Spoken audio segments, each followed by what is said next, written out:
Welcome to the Imperfect Dads Podcast. This is your host, Devin. We believe dads care deeply about their family and kids, but they don't always have a space to discuss what their life looks like. Our podcast is a space for dads to discuss the ups and downs of fatherhood and how they feel like they're holding it together or how they're not. Thank you for joining us for this episode. This podcast is part of the Never a Face Network. Make sure to follow them on Instagram or go to the website neverafacenetwork.com. On this episode, we have on Shane and Mason from the band Turn 2. They both have one kid under the age of 2, so a lot of this conversation is about the chaos, exhaustion, and changes that come in the first year of a kid's life.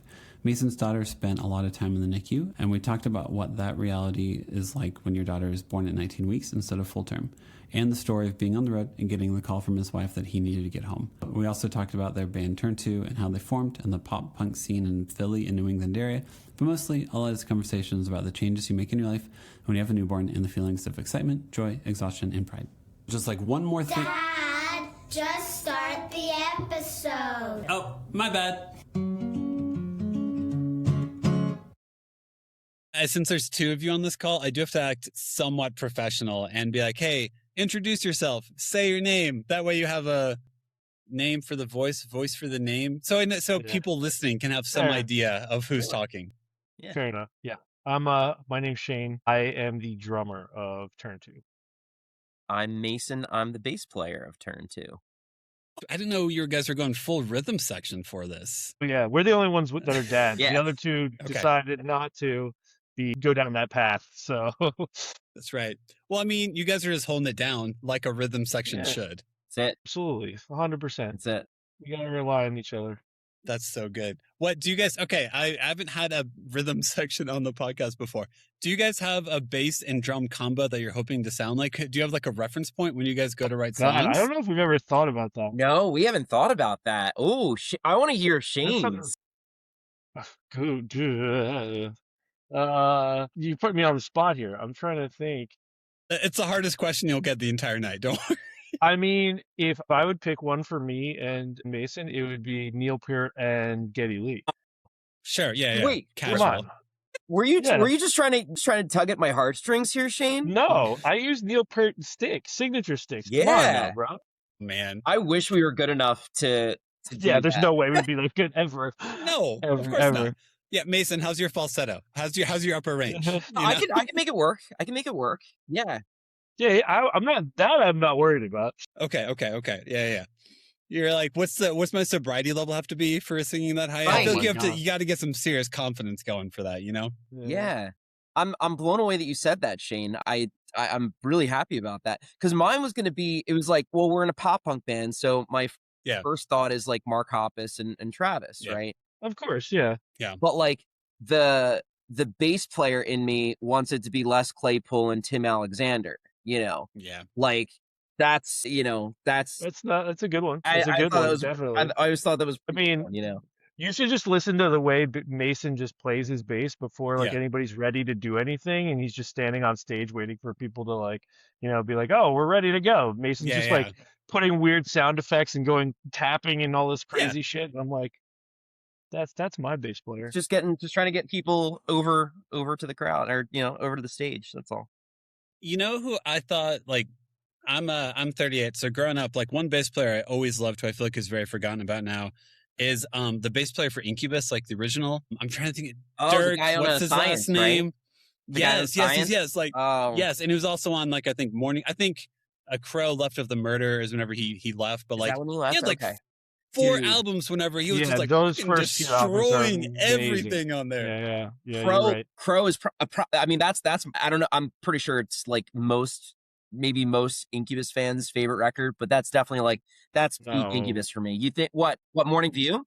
Is that? Yeah, of course it's Morning View. That's where the hits are, but I don't know. I think Crow is just a more cohesive record. Dude, what's the album? What's the album with Warning on it? That album's great too. That's Morning View. That's Morning View. That's Morning View. Okay, what's the one that Make Yourself? That's the Make Yourself. That's what it is. Yes. Which, I mean, Make Yourself also has some phenomenal. That's a great record too. Yes. I always have like a mental list of like, what's a band you used to be obsessed with, but you forget existed now? Incubus is like number 1 and 2. Like 7th, 8th grade, high school me, constant Incubus. Oh my God, there's so many of those bands for me too.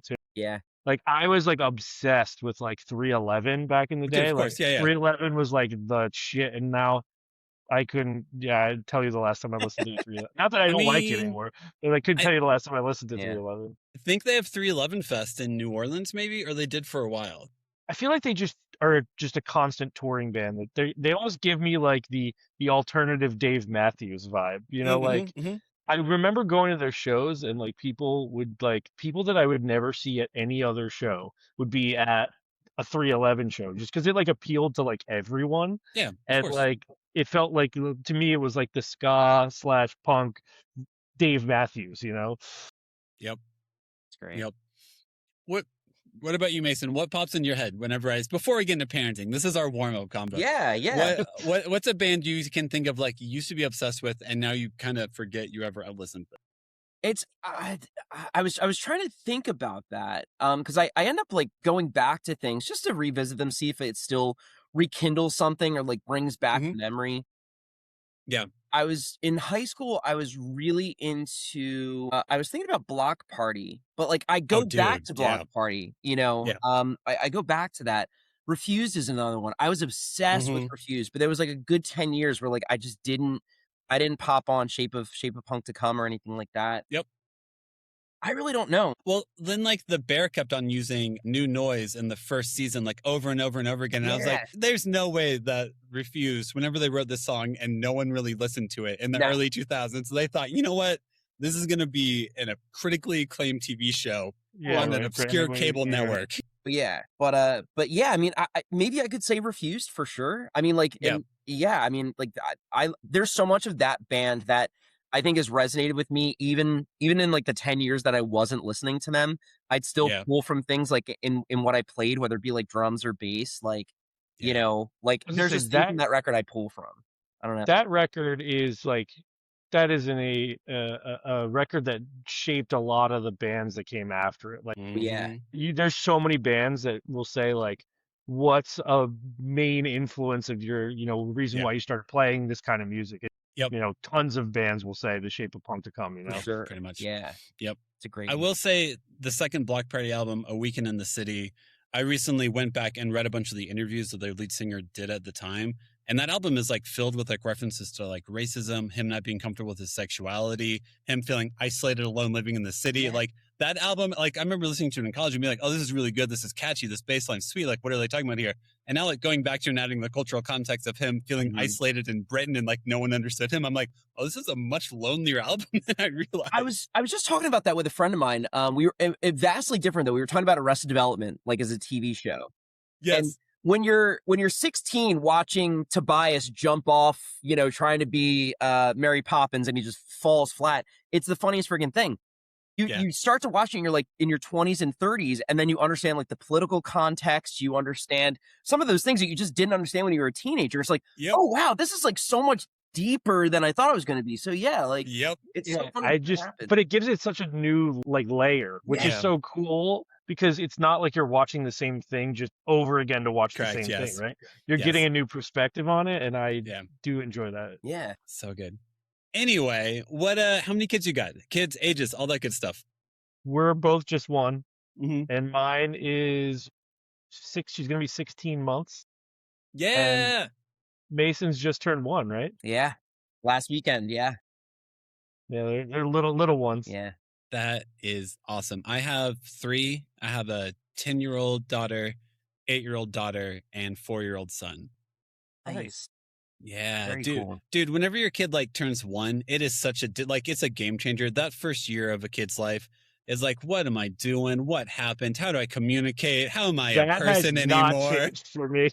No, when they turn 2, when they turn 2 or 3 is whenever you're like, if I leave the house to go to a movie or like just get a drink with a friend, I'm not destroying this whole ecosystem, right? Like that's is that cool? Yeah. Yep, that's for how's it feel for you? What to me, 1 was like a really big moment. I think when people have the 1-year birthday party, it's a party for you and your wife to say, or partner to say, we kept this kid alive for a year. It's nothing to do with the kid. It's literally just to be like, this kid's still alive, and damn it, we did it. Mine though is like she wants to be the star of the show. Like everybody was here at my house, and she's like look at me kind of. That's She cool. walks around in her dress, and we put her in her high chair and sang happy birthday in like the dining room, and she is just like looking around and having a ball. She just That's wants awesome. everybody to be watching her. So she's I'm scared. It makes me scared. What about you, Mason? What was the 1-year birthday party like for you guys?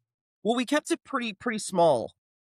It was just like, immediate families, her grandparents, aunts and uncles, and her cousins and stuff. We're actually going to do a big bash. My daughter was a preemie, so we're going to do a big bash on her actual due date. Yeah. And her name's Adelina. So for the Step Brothers fans, we're doing the Adelina wine mixer, which I was like, oh my God, which is, I did not know that that's what it was called. It's that's the Adelina amazing. wine mixer. I'm excited to come to this. Yeah. So we're going to do like the big bash on like her due date and stuff. Cause by then it'll be spring. She's like, she's out of the weeds in terms of like her health and stuff. It'll just be like, it'll be nice to be like outside and have people over and stuff. Yeah. But yeah, it's not going to be 5 degrees like it probably is currently. For exactly. you guys. Right. Yeah. Yeah.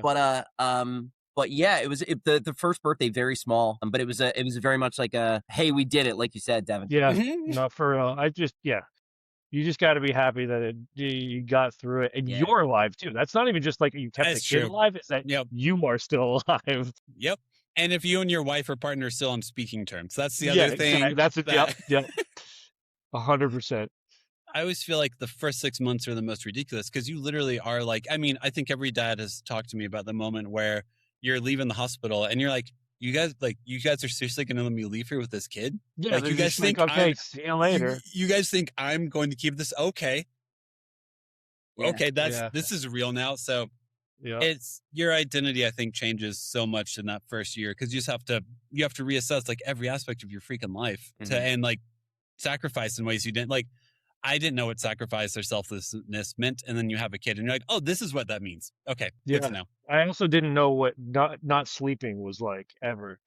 And I swear to God, people would tell you, like, you're not really going to sleep that much. And I'd always go like, yeah, okay, whatever. Yeah. Swear that the first like month was like, what? I don't know what's going on anymore. And granted, mine still doesn't sleep through the night, and she's 16 months, which was terrible. But I'm used to it now. So you familiarized it, like you've never like. I used to have a co-host with this, and he was like, in college, like you pull all nighters, you drink Red Bull, you power through. You can't do that with a 6-day-old. You can't just be like, I'm gonna white knuckle this. I'm gonna drink 3 Red Bulls and go. And it's like, nah, man, you got to somehow stay chill and calm and like not jittery and like present and responsible all at the same time. Because you can't just pass out afterwards either. Because like if you do that all nighter, you're just like, okay, I pulled the all nighter, I've done it. I'm just recover. I'm gonna recover for a whole day and just lay on the couch. That's not happening ever again. If you want to stay married, I would highly suggest not to do that. Yep. Mason, what was it like? How early was do you have a daughter or a son? I'm sorry. No, it's all good. Daughter. Yeah. Okay, cool. How early was your daughter? How much time did you guys spend in the NICU? She was 3 months early. Okay, yeah. Yeah, so 3 months early, and we were in the NICU for 4 months. Yeah. But I mean, to the sleeping thing, I think because she was in the NICU, she sleeps like super well. Yeah. Like she was going crazy like in the NICU where it'd be like she sleeps all day, but then she's up all night. And then something happened like a month before we left, and she got into like this really, really solid sleep schedule. Yeah. Not say like she doesn't wake up at like 3 or 5 in the morning. She just did that, all of last week. But for the most part, she's 7 to 7, which is pretty long. I know. I'm literally sitting here. My wife is gone and she's coming home in a little bit, but I'm sitting here with this in front of me, waiting, hoping that this child just knowing whenever she suddenly goes, shit. Yeah. I think she's okay for now. Knock on wood. We said it out loud. I'm so sorry. I'm so sorry, man. We're good. We're okay. I think it'll be fine. Okay. I know it'll be. We're just gonna throw it out into existence. We know it'll be fine. Manifest. Mason, can you tell me a little bit like what your experience was like being in the NICU? Like, did one of you? None of my kids ended up in the NICU. Yeah. Did you like? how'd you manage, like, because if my kid was in the NICU, I would think, like, I'd want one of us to be there constantly. And, like, 3 months or 4 months in NICU was how did you guys manage that? Because I wouldn't know how to do that. Long story short, we were there just about every day. My wife was there every day. I can count 6 days I missed. Yeah. And it was funny, like, my wife was like, those 6 days bother you, don't they? I was like, yeah, Yeah, they do. But yeah, no, we were there every day. Yeah, I mean, that's just like, you kind of rally. Yeah. You just got to be there, so. Yeah. And it, like, we were talking about, I forget what the context was, but, like, coming home, with your, like, you're going to let me have this person in the house. Yeah. Before, like, it was like the last week, they had to, on babies that are like on their way out, because all we want to do is bring her home. That's like all you want to do. They had to put like trackers on babies, like, in the event that, because apparently it happens where, like, parents are just like, we're bringing our kid home, this is BS. Yep. They have to, like, put, they like, do. and it's like a big green, like, track. It was like, like a prison, like a yeah. It's like a house arrest. Yeah, it's like a house arrest thing. Like, it's basically like a house arrest thing on your daughter. But, yeah. Well, I think when we had our kids, like, we did them at Vanderbilt because we were in Nashville for all 3 kids. And, like, they have all this stuff where, like, those doors will shut and they'll lock. Like, if you walk out of, like, where they've got, like, the security doors, and I'm like, as a parent, I'm okay with this. Yeah, like, for sure. I'm like, the more 100%. secure. Yeah. 100%. I'm okay with that. I'm not gonna. Then you watch those, like, shows that come on, and you're like, this person went in and wanted a baby so bad that they stole one. Yes. And you're like, I hope that, they better be taking precautions against that. That's right. Well, I mean, like, when we had our second kid, she had some seizures whenever she was born. So how we would manage that is my wife, basically, she was only in the, like, hospital emergency room, all that, for like 4 days or so as we, got everything leveled out, figured out meds. But yeah, my wife stayed there the entire time. And I basically would, like, go grab my older daughter, take her to daycare, go from daycare to then go to the hospital. Then school would get out. I would go pick her up from daycare, spin her. And, like, it was just a cycle of, like, that's how I found to be the most helpful, was like, we do have a life outside of this room and we need to somehow maintain that, but I don't want to leave this room. For sure. Like, there was a thing, like, we had 24-hour access to the NICU. So, like, there would be nights where Dana's just like, I need to go. So we would just go. But, you have a valid point. Like, you have to you have to live your life. You have to, get out and stuff. And she was born in Cooper in Camden, New Jersey. So we were right across the river from Philadelphia. We would actually, like, go out into the city. It would just be like, we need a reprieve because being in a hospital sucks, like, no matter what's going on. So we would, like, grab dinner in the city and stuff and then go right back to the hospital and stuff like that. So it was nice having that reprieve and that normalcy with like crazy stuff going on. Yes. Yeah, that's cool. Yeah, I didn't realize that that's a convenient thing to have, right? You're not in, like, the middle of nowhere. Yeah. And we would, I mean, like, there was we found, like, a cool donut shop. So we would, like, bring donuts back from nurses and stuff from Philly. Yeah. So it was like, obviously I don't miss the situation, but, like, I miss, like, I miss, like, having that accessibility, like, to the some city. Of the routine, it's not the actual thing, it's some of the routine that you can get used to, and you like some of the things, but obviously you don't want to get back into space.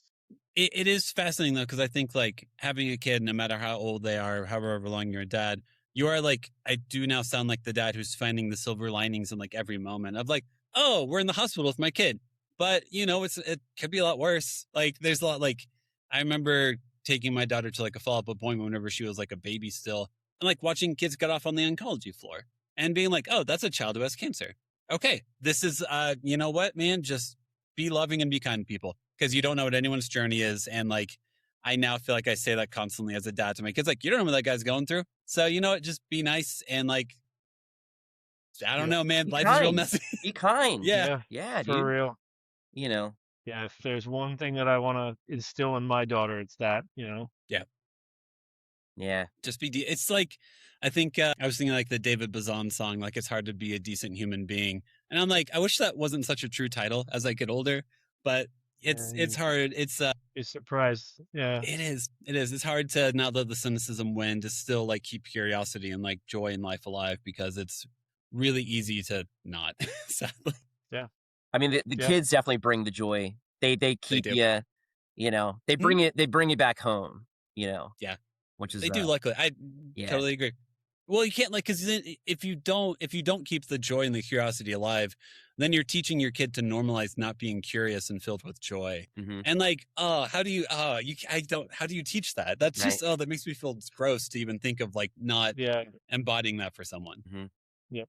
Agreed. Yeah, it's fun. Like the stage that we're in right now is really fun because it's like you can see the gears turning and something new happens pretty often now. Like every few days there's just a new word or a new gesture or some sort of something, and she's just slowly but surely stuff is just starting to click, right? And it's kind of fun to just watch it happen. It's a cool experience.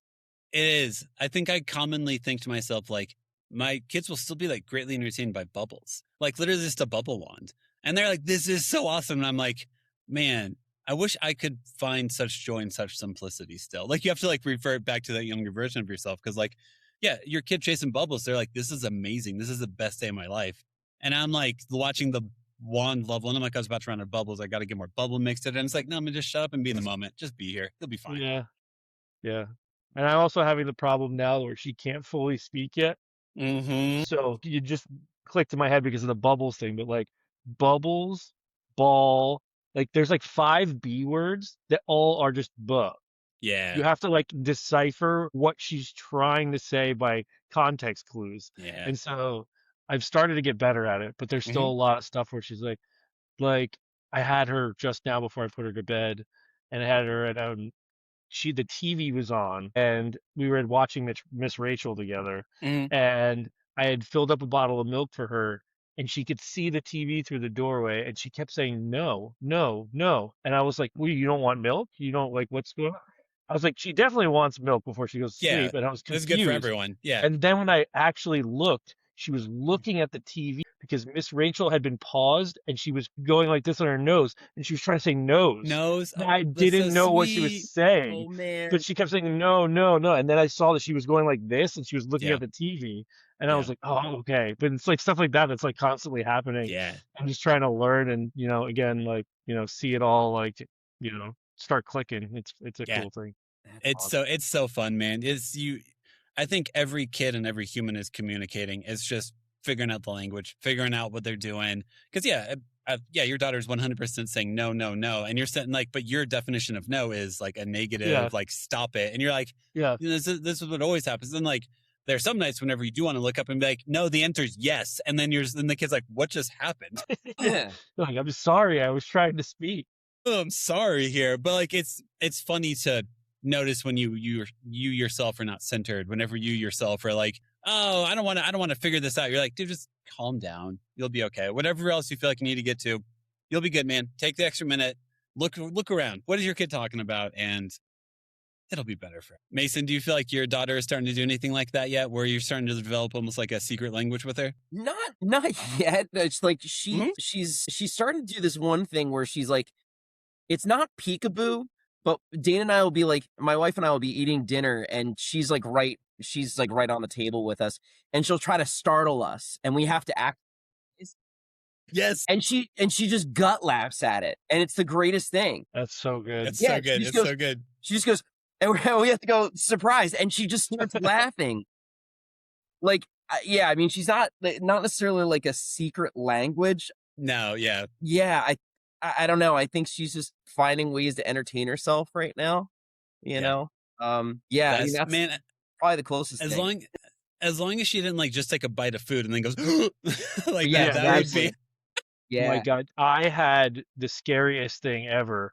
I was at my buddy's house. It was during football season. Mm-hmm. And I was at my buddy's house, and we had tortilla chips and stuff and pizza on the table.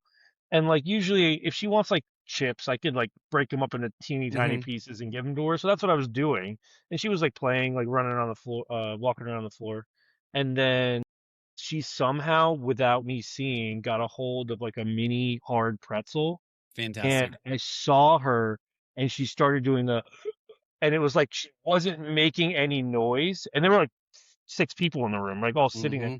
And I was oh my God, she's choking. And I had to like run over and like, I don't know what about the situation just kicked into like calm and collected, like figure it out mode. I went over, I smacked her on the back a few times, didn't work, picked her up, pulled her over, and did try to do like a Heimlich kind of thing. That didn't work either. And I put her back on the ground. This is all like in the course of like 2 seconds. 8 seconds. Yeah. 7 seconds. And then I like started patting her, hitting her on the back again harder. And then the second time I hit her on the back, it popped out. And I almost had a heart attack. Yeah, man. Like the people I was with, my friend Max was like, dude, that was scarier than like anything that's happened to me in the last like 5 years. Dude. So we got it for ourselves before Addie came home, and we're nowhere near, well, we're close to solid foods. We're doing like the purees and stuff. Yeah. Shane, do you have the Life Vac? No, but everybody, my wife sees the shit on like TikTok all the time. Dude. And I feel like some people just have it just as like a peace of mind thing. Like they'll just not use it, but we have it. Dude, you know? At least, but like, are you going to carry that around everywhere you go? That's like my thing is like, I'm you probably will not now. Gonna carry you will for a month. You will for a month or two. What the diaper bags for, man? You're not wrong. You're not wrong. Yeah, I would get something like that, dude. Yeah. Yeah, because like that is a legit fear, you know. It surprised me how like not panicked I was in the same moment. I was more panicked about it after it was done than I was in the moment of it happening. So it like kind of surprised me that I was like, hey, this is okay. We're gonna do this now. We're gonna try this out now. We'll be good. Yeah, like it's like, well, you gotta just do it, like until it works. Yeah, I love how parenting or having a kid unlocks like this level of anxiety that I never knew existed within me. It's great. It's great. It's fantastic. Add that to the no sleep thing, and you're golden. Exactly. Well, I mean, like it is weird. Like it is like. Whenever you do have that newborn, and like I had a couple of friends who lost their kids to SIDS, like that was part of my community's existence, and so like you sit there and you watch your kid, and like you do literally like I still walk into my kid's bedroom and like lick my finger so it's wet and put it underneath their mouth to make sure they're still breathing, because I'm just like I don't know, man. I just want you guys to stay alive because I like you. So can you please? I get freaked out when it's funny because my daughter doesn't sleep through the night, like hasn't. So anytime that she sleeps to a point where she wakes up once, I'm like. I'll wake myself up at like midnight and like she hasn't woken up yet. Is she like, what's going on? Yes. I wish that wasn't relatable. I remember like whenever they're like less than 1, if they would sleep in like an extra hour or something like that, or if they normally took a 2-hour nap, but this time they're taking a 3-hour nap, like I'm like looking at the monitor and like they are twitching, right? Like they're moving a little. Like then you're like, but if I go in there and open up the door, then I've ruined the nap that they clearly need. But also what Yep. Mood. I'm gonna say we have the owlet. I don't know if you guys have run. Is that like the yeah. So when Addie came home, she was on what's called a pulse ox, and it's basically like it monitors your heart rate, monitors your oxygen. And Dana my wife put it on our registry, not thinking anyone would buy it because it was like $300. Turns out somebody bought it for us. So like those, if we're kind of because she was on oxygen coming home and stuff. She's technically still on the night oxygen, and if we're just kind of like unsure about things, Dana will just pull up on her phone like, you know, what her oxygen is reading and stuff like that. You know, what her heart rate is. The heart rate was big, trying to get her down for naps, because like if she was in that 130 to 140 range, we knew it was going to be a bitch to like get her down. It was like, so you're like looking at statistics now. You're like it was like analytics, like baseball now. Basically, so we would we would be like, all right, 119, I think we're good. We'll rock her a little bit more. And then you see it go down to like 95. And you're like, all right, we're good. Let's, let's hightail it out of here. She's good, down. Dude. Yeah. But also like if your first 3 or 4 months were in the NICU, whenever you came home with that kid, like, yeah, man, my anxiety level, my like everything would already feel amplified. Like I'm already like, how the hell do I keep this kid alive? And then I would also be like, where are the heart rate monitors? Where are the oxygen? Like if a lot of being a parent is figuring out how do I feel like I'm being the best dad I know how to be. And it is getting things like that. It's getting heart rate monitors, whatever it can be to make you sleep at night. Really. Yeah. I was going to ask you that, Mason, because like it's probably, a combination of like, the way we feel about, like how could they just like expect us to just take this thing home and, take care of it. But like you had like a whole nother level added to that, taking your child, but you also have no context of what that's not like, right? Because you haven't had a kid before, right? Yeah. So it's kind of like a combo. I mean, bringing that stuff home. I mean, like we'll bring her home with whatever we need to just to get her home, right? Yeah, just to get her home. Yeah. But like, it wasn't nerve-wracking bringing that stuff. It was more or less just stuff to get her home, because like we were around it for 4 months. Yeah, so you probably learned how to use at least some of it. Like we were putting on like the pulse. We were putting on the pulse socks. We were like, taking off her leads and stuff. Yeah. So it was really like not a big deal to us when we like the first week when when stuff would go off and whatnot, we were freaking out. We're just thinking, they were just like, hey, this stuff is going to happen. If the nurses aren't freaking out, don't freak out. It was like kind of put it to you that way. So then 4 months into that, being used to like the beeps and what's what, you kind of just like, you kind of just go with the flow, Yeah. So, yeah. It's fascinating what you can get familiar with whenever something happens for the first time in your life. And you're like, how do I get through this? Like it takes some getting used to it before you're like, okay, I've got the muscle memory. I know what this noise means. I know that nothing's really that bad. Just monitor it, pay a little bit more attention. Yeah. Regardless of the context, like seeing your kids struggle with stuff like that sucks, It does. Yep. And then also, Shane, also knowing though, like even something, hey, my kid ate a pretzel that's too big, realizing that you have to be the calm one in this scenario. Because if your kid sees you losing your shit, that's not going to make anything better. But your first thought is like, well, what happened? How'd you get that? Blah, blah, blah. You weren't supposed to eat that pretzel. And it's like, well, dude, that's not going to make anything better. You got to go over there, make sure your kid's breathing, and then walk into a different room and scream into a pillow, and you'll be okay. Yeah. That's great. It's funny. Yeah, you're totally right though, Mason. It's like, and regardless of the context of how severe or how not severe the thing is, seeing your child in any sort of discomfort is just like mine has like diaper rash right now, and she screamed when I changed her, and she was so upset. And I hate doing that to her, but it's like I have to get you clean or else it's gonna get worse. Yep. So I have to do this, and she's so pissed at me, and she screams so loud, and I feel so bad about it. But have you guys had to use your teeth? Had to use the snot sucker with We tried it once. I tried it once. It did not work out well. The Frida. Yeah, mine didn't work. Yeah, that doesn't work for you stick your mouth in it and you start.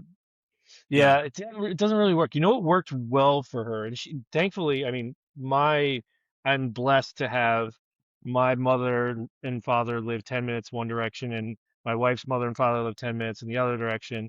And we haven't had to put her in daycare or anything because that's nice. they take her like, 3-ish, maybe sometimes even 4 days a week.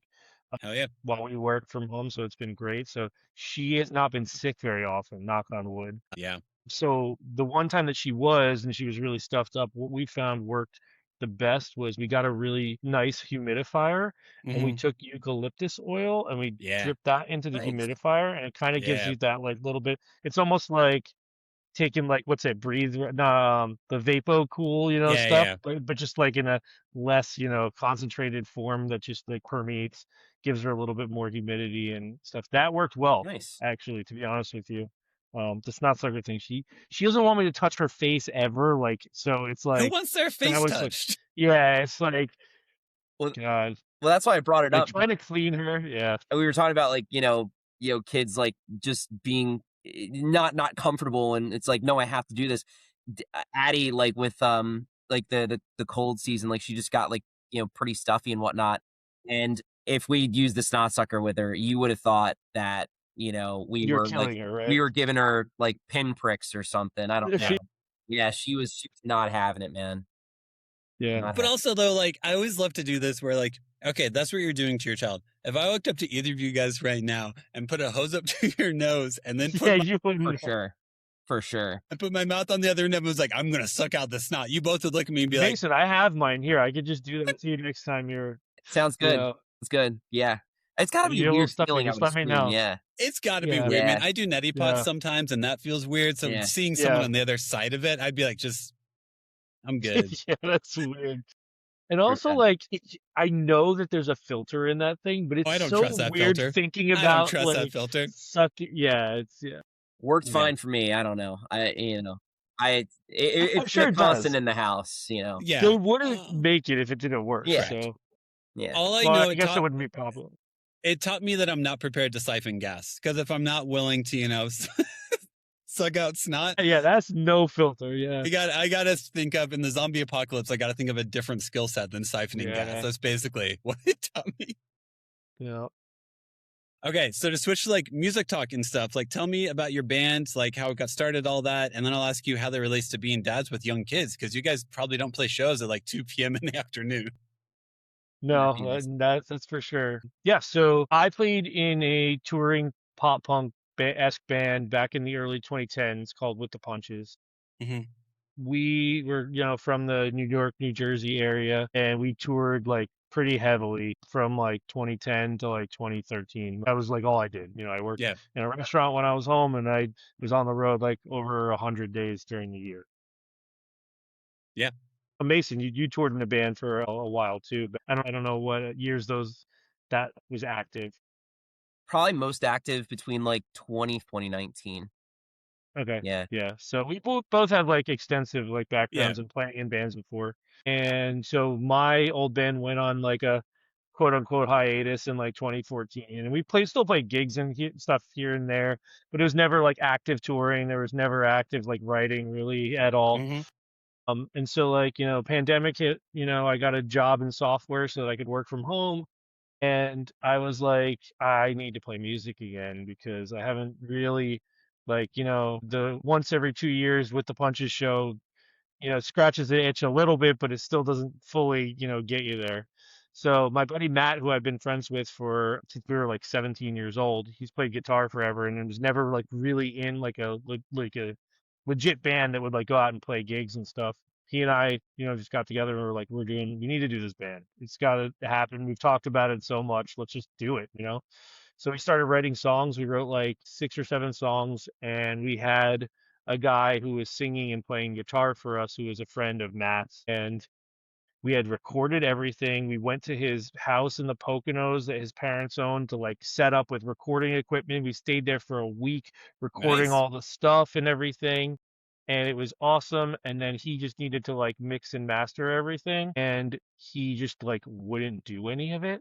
And then like months after he had been tasked to like, again, we weren't like up his ass about like trying to get this stuff done. But I was also like, 2 months down the road, I'm like, yo, hey, Brian, like, what did you do anything? Yeah. And he like lost his mind on Matt one time. He was like, you think I don't have a job and other things I need to do and blah, blah, blah. Yeah. And like lost it and started like flipping out on Matt. And I was like, dude, this guy is like ballistic. Like he's just like he treated Matt like garbage. And it was really crappy. Yeah. So like we kind of like we're not going to play with this dude. So we like dropped it, and like after all that hard work and all the recording and everything, we were like pretty discouraged. We like almost were like, we're not going to do this anymore because like what do we have? It's just us, the guitar player and a drummer. Can't use half the songs because Brian wrote half of them. We can use the other half, and we're kind of starting from scratch at this point. So at the time, my sister was dating a guy out in California who happened to be the drummer from our current singer Mike's old band.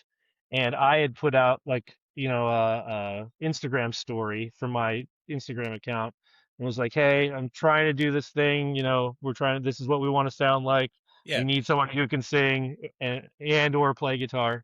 And so Pete, my sister's boyfriend, saw the Instagram story and forwarded it to Mike. And was like, hey, he lives like semi close to you. You should see if you guys wanted to like jam or not. And so Mike reached out to me and he sent me a demo, which is actually turned into one of the songs that's on our EP that's coming out this summer. Nice. And I was like, oh my God, this dude can sing. So I was like, okay, kind of like lit a spark under me. And then we jammed with him a couple times, and I was like, "This is awesome. Let's do this again, like full steam ahead, right?" And then at that point, we were trying to find a bass player, and Mason could probably explain the situation on how he came in the band a little bit better than me. Yeah, I was at a Phillies game, and I've known our singer for, I mean, at this point, I've probably known him now for 14 years, but we've just been on different musical wavelengths. I was at a Phillies game, and he ended up on the Jumbotron, like screaming into the camera, "Let's go Phillies."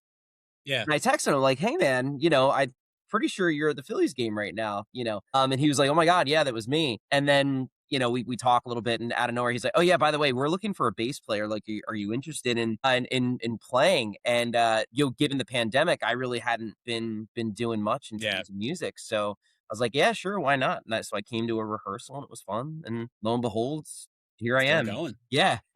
So yeah, that's awesome. Yeah.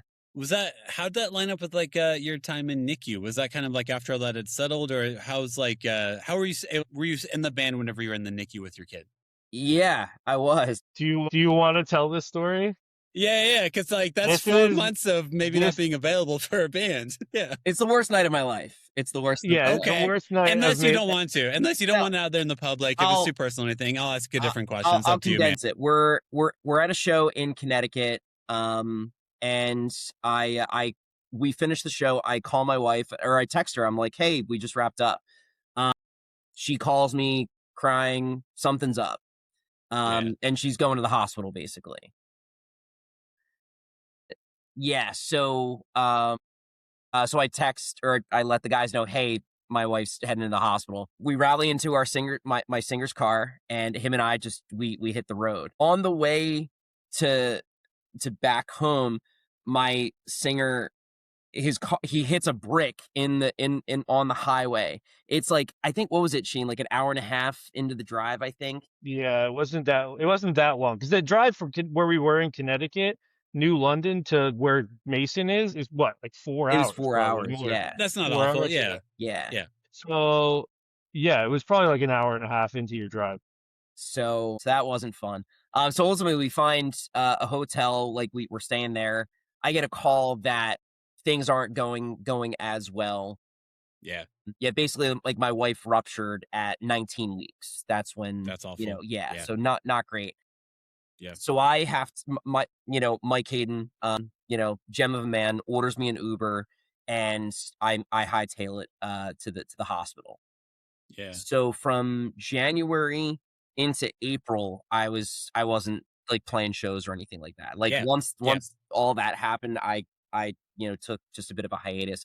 I think, like, what was it, Shane? The guy filling in for me couldn't do the show in Baltimore, so I was like, you know what, let's get after it. So my buddy Joe, we had like two kind of, the old guitar player from With the Punches is one of my very close friends. He filled in on bass for a couple shows, which was really fun. And then the actual bass player from With the Punches, my other friend Mike, filled in on a few other shows too, but couldn't do this one Baltimore show. So Mason was like, "You know what? Like, I can get away for the night." Yes. And he drove down with your dad, right? And me and my dad drove down. Yeah. It was fun. That's awesome. Yeah. So I had some friends that were in a band called A Plea for Purging. They're based out of like Tennessee. They're like metal or whatever. I feel like I've heard of that band. Yeah, their bass player had to get away for something. And so their lead guitarist, who I was friends with, I think, spent the night doing all the bass tracks and then just like putting it where you press play. Like, he did the backing track of bass for everything. So many bands do that nowadays too. It's like, it's too hard to find a bass player. Let's record a bass and then throw it on.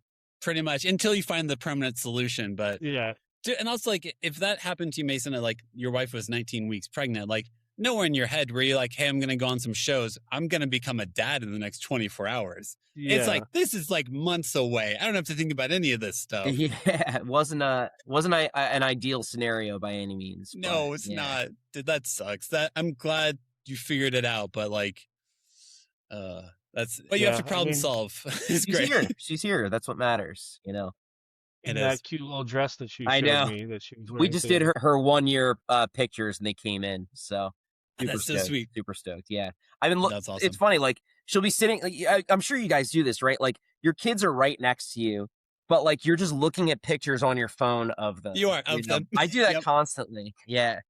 Yeah, I'm obsessed. I'm in the mode now where she's big enough that, like, if I look at the photos from like 2-3 months, she looks like a tiny little nothing, like potato. Yep. It's like so weird to look at because I'm like, she's such a tiny little thing. Like I remember when she was so little, you'd put her on the ground and she couldn't move anywhere. Now she like climbs on stuff and runs around the house like a maniac. Dude, yeah. My mom made like a scrapbook of Addie's stuff, and we were like welling up over this thing. She put in her NICU diaper, and it was like, I swear to God, the diaper was like this tiny, you know. Oh my God. And it was like we forgot, like there was so much that happened and stuff, like you forgot. Yeah, it's a whirlwind. Yeah. And it's like you see her now, and then you see this like tiny little diaper. You're just like, holy hell, man! Like, you're like, oh, is this from like an American Girl doll set or something like that? And you're like, no, this was what your daughter used. This is from my daughter. Yeah, it's so crazy, man. That's crazy. Yeah. Are you guys like playing shows that much right now, or are you like, where are you like in your cycle and stuff? Are you recording? Are you playing shows? What's your world? Yeah, so we were supposed to play two shows 2 weekends ago in New Jersey. We played the Saturday show, and then the Sunday show, 24 inches of snow happened, so they canceled the show, unfortunately. But we recorded a new EP in November. We just got the finished product, at the end of January, early February. We're going to start releasing new songs now. We actually have our first single slated to come out on March 20th. So not this Friday, next Friday. Nice. And then we just announced we're doing 2 weekenders in May to kind of like celebrate the new EP coming out. The first weekend we're doing Worcester, Massachusetts, New Haven, Connecticut, and Brooklyn, New York. And then 2 weekends later, we're doing New Jersey, Philadelphia, and Baltimore. Nice. So that'll be cool. We have another kind of like thing coming up too in New Jersey in June. Yeah. I don't think we're allowed to say much about that yet because it hasn't been announced by the company yet. But that'll be cool too. And then we're kind of just like trying to plan what the rest of the summer looks like right now. But yeah, I mean, we're excited to get this new music out. Hopefully, we're gonna put out like a single a month or something along those lines, which will be cool. Yep. But I think, I'm really excited about this music. I think it's possibly like in my opinion, the best music that I've ever put out as a musician, Yeah. Not to say that, all the stuff with the Punches is great. I loved playing in that band and, all that music, but I'm like extremely proud of what we've put into this new record. And I can't wait to see what people think. Yeah. And also like realistically, man, if you are making music, it's energizing you and is making you want to wake up and keep on making music and creating. Hell yeah. Like it's easy to be like, this is the best I've ever made. Well, also the other stuff is good too. It's like, dude, are you in a place in which like you're making music that inspires you and you feel like you're challenging yourself? Hell yeah. I think that stuff should be applauded more. I think people don't listen to music or like, oh, but I like your stuff better. And it's like, there's still a person creating and trying to challenge himself, man. Like be in their mental space with them a little bit, please. Yeah. So that's it. Yeah. We're going to probably play more shows, going into the later summer months and then into the fall. Not anything solid in stone yet, but no, of course not. We're working it and, doing our best to do it and be dads at the same time. Right? Yeah. Well, I mean, it seems like most of the shows you're playing are probably within like a 6-hour drive from where you guys live, right? Yep. Yeah. A little less probably at this point. Yeah. We've talked about, I think we're going to try and branch out a little bit more and do, some stuff that's like outside of our region, but regionally, but like short things, right? We've talked about like maybe doing like a West Coast thing, but like, doing it for like a week or less, even. So we got to get out to Globe Hall in Denver for Denver. How do you know Globe Hall? I played Globe Hall in 2019. I was trying to remember the venue that we played in Denver. Yeah, it's Globe Hall. That is the most obscure. That guy owns Larimer Lounge and Lost Lake. So I've seen a show at both those other places. Yeah. I went and saw, do you guys know who like American Aquarium is? Oh, I knew no, I don't think he plays in the band anymore, but one of the guitar players that played in that band when they were like heavily touring is from New Jersey. Yeah. So I remember them. Yeah. You guys haven't entered into your Americana dad rock phase yet of life where you just listen to Jason Isbell and American Aquarium all day? So that you'll get there in about 3 to 4 years. You'll be here. You're talking to Mason here. I sped right through that and just went to bluegrass. Like, it was like, oh, this is twangy. It's just not twangy enough for me. So I just went right to Bill Monroe, Corey, like all that good stuff. Yeah. Big Chris Steele fan. That's dude, Blunt Brothers, forget it. Yeah, the mandolin. Yes. That's cool. Well, it seems also like from what I can tell, like Philly has a pretty solid music scene, especially for like pop punk, like the genre you guys are playing in. Seems like it's like Philly almost is having like a revitalization, if it even ever died, for the style of music that you guys are playing. Yeah, for real. I mean, I couldn't be more thankful. I know Mason probably feels very similarly, but I couldn't be more thankful. Like when we grew up, it was amazing. Back in the early 2000s, like New Jersey music scene was always awesome. Like there's so many bands that are like huge now that came out of that scene, whether it's Early November or Saves the Day or Armor for Sleep or Senses Fail, like you just keep going on, Yeah. And, it seems like the venues are a little different, but it's still super supportive of that, scene, New Jersey. And I would venture down to Philly or New York on the occasion to see a show or two. But I mean, so many good shows come through like that Asbury Park, area that it's been a blessing, to be here playing this kind of music. Yeah, that's awesome. Well, to wrap up, okay, I'll start putting the episode to bed because it's like almost 10 p.m. for you guys, right? 10 o'clock. Yeah. I got a nighttime bottle at 11 o'clock. I got to get to. Okay, cool. Well, hey, look, how I end every episode is ask every guest just 5 questions. They're pretty fun. They're pretty lighthearted. So the first question is, did you guys have any backup names for your kids? Like, did you have any names you almost named your daughters? Yes. Well, my daughter's name is Nora Quinn. My last name is horribly complicated. It's Mazikian. What? Yeah, exactly. So her name is Nora Quinn. We first, like the middle name was much more contentious than the first name was. Really? Trying to decide between us. Yeah, it was like trying to figure it out, but she was almost Zoe. It was either Zoe or Nora, and we decided to go with Nora. Okay. What about you, Mason? So I think once I heard Adelina, I immediately knew that the Adelina wine mixer was going to be her 21st birthday at the time. That's why you named her. At least for me, that's why I named her. Dana was just like, "That's your truth. That's your truth. That's my truth." So Adelina was instantaneous. We were picking names when we didn't know that we were having a girl. So we were having a tough time with boy names. Yeah. I'm a history buff. So I was like going through history for names and stuff like that and not telling my wife, because if she knew that like it was going to be a general or something, she would put it right down. But I think we'd settled on Joshua Lawrence.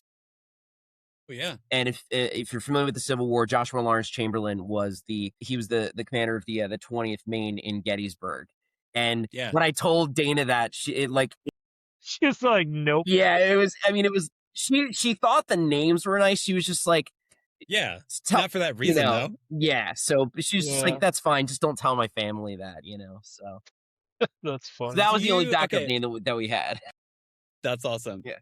Okay, so bluegrass and history tie over. Do you know who did you ever listen to the Avett Brothers that much? Yeah. So go ahead. I was just gonna say I played a show in Charlotte, and it was like we were doing like the late show, but one of the Avett Brothers was like, he wasn't the opener, but he had like a set show before us. Sure. Yeah. So so after that I listened to Avett Brothers, but I always remember that. It was just like, one of the Avett Brothers opened for us, Just casually. Just casually. Their bass player, hold on, let me grab this. Bob Crawford, getting some extra promotion on this. Their bass player, Bob Crawford, just wrote a book about John Quincy Adams because he's a massive history person and also plays bass. So I'm excited about that. I didn't know about that. Yes. That's awesome. It literally comes out tomorrow. He was nice enough to do an episode, and he was like, "Do you want the book?" And I was like, "That's awesome. Sure, that's cool." Thank you. He does like history podcasts. He does like a show on Sirius Radio. Nice. Like that's what he does on the tour bus. Is he reads about history and like went back to school and got his master's in history and stuff. Dude, so, that's awesome. That's I'm cool. gonna look up all this as soon as we wrap up. Yes, you should. Bob Crawford. Yeah. Literally comes out tomorrow. Perfect. Thank you. Yeah, no, it's cool. It's well done. Anyway, I'm also a history nerd. Next question. Who's your favorite TV or movie dad? Or first that comes to mind. Favorite implies a value This is system, so it's bad because dangerous. The first that comes to mind is probably like the worst dad of all time. You still have to say it. Al Bundy. Al Bundy from Mildred? Yes. You're not the first person to say it. You're not the first person to say it. You're I okay. don't know why. That's just like feels like the quintessential dad, but he's like, you don't want to be Al Bundy. That's tough, man. The dad I really like right now is are you guys watching the show Shrinking? Yeah. God. Oh, is that Harrison Ford and Jason Segel? Yeah. Jason Segel? Yeah. Yeah. I haven't watched it. The guy I really like is It's good. God, Is it Derek? It's Derek. Yeah. It's Derek. Everyone wants a Derek. I like if I could aspire to be a dad, it would probably be Derek from Shrinking. I think he's just the best. I think he's the best. I need to watch it now. I think there's a moment where they have a neighbor and like Derek is leaving. He's like, "Oh, hey, Pam." And everyone's like, "We don't like Pam today." And he's like, "Fuck you, Pam." And then just drives off. Excuse me. It's Eat a Dick, Pam. Oh, okay. Eat a dick, Pam. Yeah, he just does it with such like a happiness in his face of like, "Oh, hey, Pam, how's it going? We don't like Pam today. Eat a dick, Pam." Yeah. And then just like it's and drives off. It's so good. So good. I think they also, because in the second season, they do a really good job of like Derek is this really lovable, really easy to like guy, but they do a good job of still showing like he still has work to do to like meet his wife's emotional needs as her kids go off to college. Like he is a very fun person, but it still shows like, hey man, you still got to do work even if you have this good personality, good persona to still work to connect with your family. I think is like this fascinating layer that's like, oh yeah, even that guy has work to do. Yeah. No one has no work to do. No one's perfect. Yeah, it's great. Yep. It's great. Pretty much. Yeah. Okay. Next question. What's your go-to replacement curse word, or have you guys come up with one yet?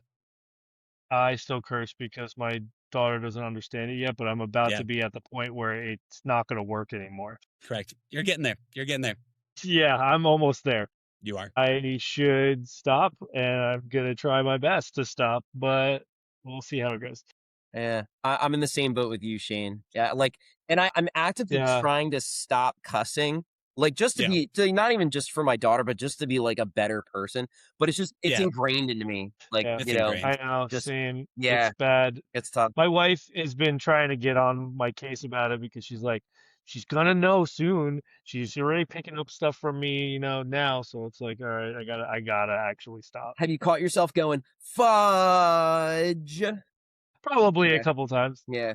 Sound effects. Sound effects is the answer. Sound effects is the answer. Don't say a word because if you try to say a word, you're gonna say the word. But if you just go, I always think of it. Reminds me of the scene from Ace Ventura 2 where they just do the Chicago. Well, shish kebab. You gotta do Shawshank Redemption. You gotta do the Joe Pesci in Home Alone. That's like he needed to stop cussing because he's coming off of like, you know, because it's Joe Pesci. Scorsese, because he's Scorsese. So he does the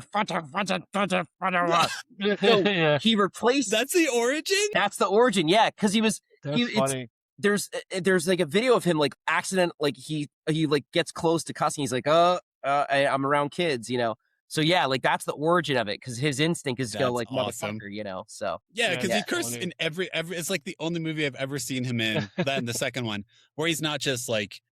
I used to love my favorite. This isn't one of the questions, but one of my favorite made-for-TV edits is The Big Lebowski, in which whenever John Goodman's character beats up a car with a golf club, the original wording is, "This is what happens when you fuck a stranger in the Alps." Yeah. What it gets changed to is, "This is what happens when you find a stranger in the Alps," which makes no sense. Wait, which I'm pretty sure is also where Phoebe Bridgers came up with the title of her first album, "Stranger in the Alps." That's cool. That is not. I've never heard that. I've only heard the original version. It's made for TV, Big Lebowski, which also like that movie is not made for TV in any way. No, absolutely not. No. But this is what I did happens, not know Larry, that. when you find a stranger in the Alps. He says it like 20 times. Yeah. It's a lot. It's not once or twice. It's a good 5 to 6 minutes of screaming, this is what happens, and staring down a boy in a room, in the living room, holding a golf club. Man. That's funny. That's a really funny edit. It is. It's great. Next question. What's like one of your favorite things that you do with your kids? Like, is there any game you guys play with them, any toy or anything like that? So mine really is into the ball. So she likes to kick the ball, like, because she's like really like coming into her own of like running now. And so there's a place. I used to actually, my old job, their office was there, but there's a place down the street from me called Bell Works. It's where they filmed the show Severance. Okay. But it's like this massive, massive building, and it's like 4 stories, and stories 2 to 4 are all offices, but the ground level are just like shops and like restaurants and bars, and it's all inside like this big thing. They do like farmers markets there on Wednesdays and stuff, but they have this big open like AstroTurf area, and people just bring their kids there when it's like crappy outside because they can still run around. So we just bring her there all the time, and there's other kids to interact with, and we bring her a little soccer ball that she has, and she loves it. She runs around and is kicking the ball, and she's like having her lunch and wants to try and talk to these other kids. That's she so like cool. Say where it's at. It's great. But it's awesome. It's a cool place to bring her, and she loves it, and she has fun. She loves the ball. Ball is like That's life so cool. right now. She's like a It's dog. so simple. It's so simple, but so sweet, man. Yeah. That's awesome. I love doing everything with her, so it's tough to to say. I mean, the big thing, like I mentioned, the like scaring. I love that she does that when we eat. We kind of do like a little peekaboo where I go like, bye, Addie, boop, and it, the smiles. That's so sweet. Yeah. She enjoys when I play guitar for her, which is pretty cool. Yeah, like she's into it, which is pretty awesome. That's cool.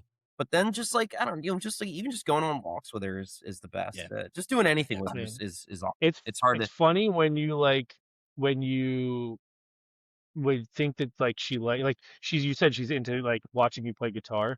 You definitely get that feeling. You're like, oh, she likes this. Like it's my thing. Like I want to like mine the other day found my backpack, and she pulled out the drumsticks out of my backpack, and she goes boom, boom, boom, and she starts hitting it on the ground. That's so cool. And I'm like, you get that like vibe, and you're like, oh, she can play drums, right? And like God knows, like when she's like gonna be like drums, I don't care about that. But like you just get this thing in your brain when you see them do that. You're like, oh my God, she can play drums, right? She's gonna want to play drums, right? And you like get it in your head. You're like, nah. But yeah, it was funny. She just pulled the drumstick out of my backpack, and she ran over to the mat that's on the floor at her player and just started going boom, boom, boom, boom, That's and so hitting sweet. it on the floor. That's awesome.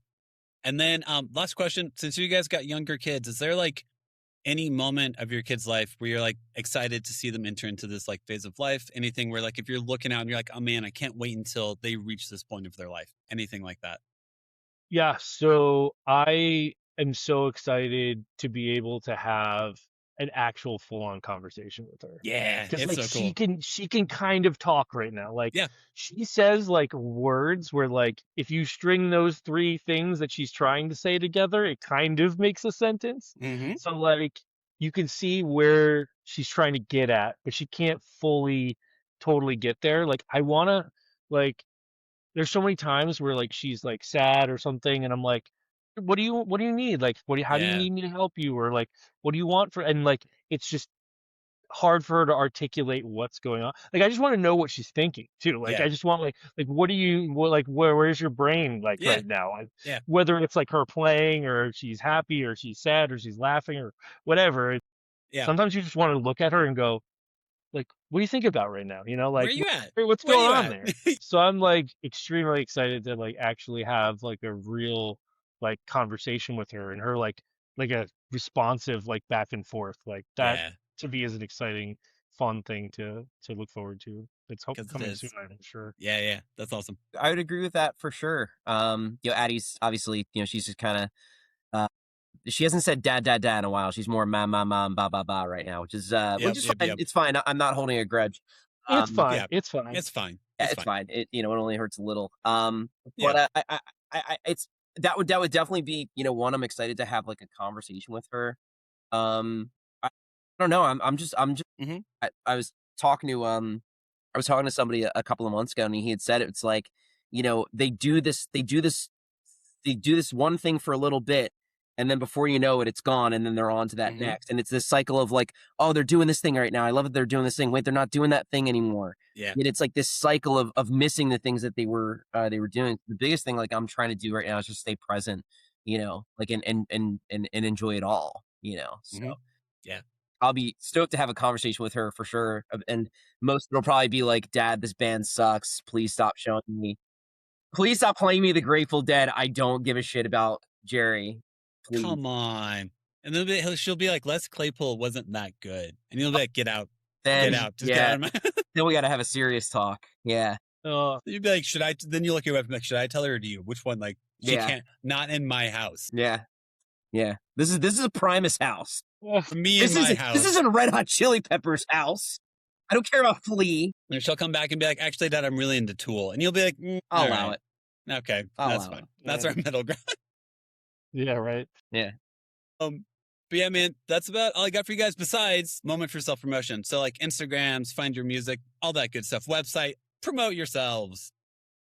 Yeah, I mean, we've got all of the above, Instagram, we've got TikTok, we've got, trying to keep up with the kids these days. You got a TikTok, Facebook, we have a website, it's all Turn 2 Band, so turn as in the word, not the number. But Turn 2 Band is usually our handle for pretty much everything. Okay. Turn2band.com, Turn 2 Band on all social media platforms. But I try to post silly, dumb stuff every day, as often as I can. As much as you can, yeah. I post myself covering emo songs on the toy instruments that my child has, which is fun. You don't, so I do. I'm not actually playing anything. No, I do piano tutorials. Like I have piano tutorials of here's how you play What's My Age Again on one nice. On like one of, why is it so heavy? On like one of these. Nice, that's great. Nice. So that's what I do. I just kind of like fake play them, but I like lip sync and play like she has a little drum kit one that I played like one of the Fall Out Boy songs on. Yes. I did like fun. Here's how you play Silver and Cold by AFI on your kid's piano. Nice. That's awesome. That's awesome. So that's what I do in my non-existent free time. I'll wait for that Girl Not Gray. Wait. Yeah. That one's a little bit. You do need like the piano. Like I think the last one I did was This Year by Mountain Goats or something. Like whenever you only have one octave, it's real freaking hard. I was just gonna say you don't have the full. You need more range. You need more range.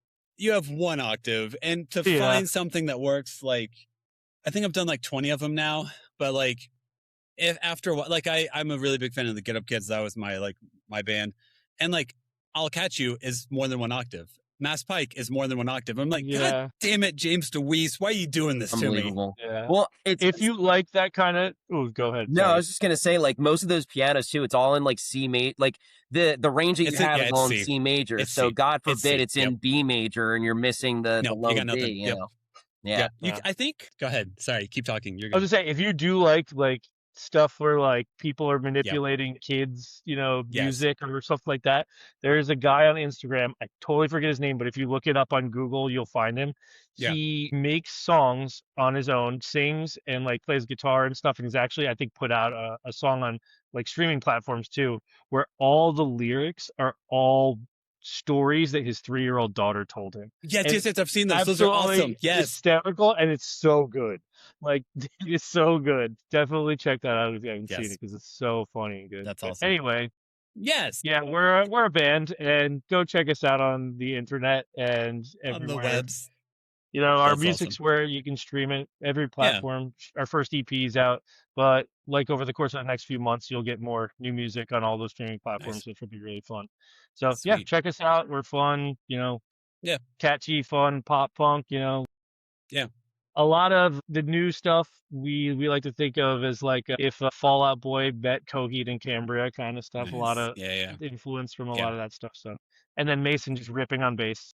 Here's my awful dad joke for you guys. Whenever your kids both turn 2, do you have to change the name of the band? Because the band is named after your anticipation for your kids to turn 2. Is that correct? Is that don't go to the, just leave this where don't tell me the origin of the band name? That is something I didn't even think about yet at this point. And Now we have to throw like a concert / party for both their when your second kids birthdays. turn 2. It's literally the name of you guys have to play your kids 2-year birthday. I thought, thinking about that. Are you guys not just playing 2-year-old birthday parties? You play other This is things. a business plan. Devin just gave us a great business plan. We play 2-year-old birthday parties. Yes. That's it. That's your business plan. 2-year-olds love us. Whenever my kids turn 2, I was like, if only there's a band who is ready for this exact moment. Yeah, we charge like $20, right? Is that? Yeah, I was literally about to say like 30. Are there 30 4 bucks. of you in the band? Are you 4 in the band? Just $40 $5 each. How about $5 and you get to take home the cake afterwards? That's sold. Sold. I'm in. I like vanilla. That is okay. Good to know. Good to know. Good to know. Yeah. If you guys ever do a Westlake tour, I'm out in Denver area. I'll try to keep up with all your socials and stuff. See if you guys make it out here, come to one of your shows and bother you in person instead of through a screen. I love this. This is great. We're not worried about it. We just like having a fun time with people. So this is great. Sweet. Yeah. Well, guys, I really appreciate it. Thanks so much. Thanks for sharing your stories. I really appreciate it. Devin, thank you so much, man. Just being able to talk about being a dad is just super awesome, man. So you got a good thing going, man. This is awesome. Cool. Thanks, guys. I appreciate it. You, Devin. Appreciate it. Hopefully your kids sleep through the night. Good luck. We'll see. She didn't wake up during this, so I win. I count that as a win. You gotta win. You gotta win. Hell yeah. Sweet. I'll see you guys next time. All right. Take it easy. Bye, guys. Bye. Bye.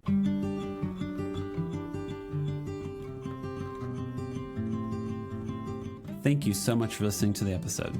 Make sure to follow us on Instagram, TikTok, and YouTube at the Imperfect Dads Podcast. And make sure to give us 5 stars wherever you listen to us. Music, editing, and production is all done by me. Make sure to tune in on Mondays and most Thursdays for new episodes. This podcast is part of the Never a Phase Network. Make sure to go to neverafphasenetwork.com to learn more about them.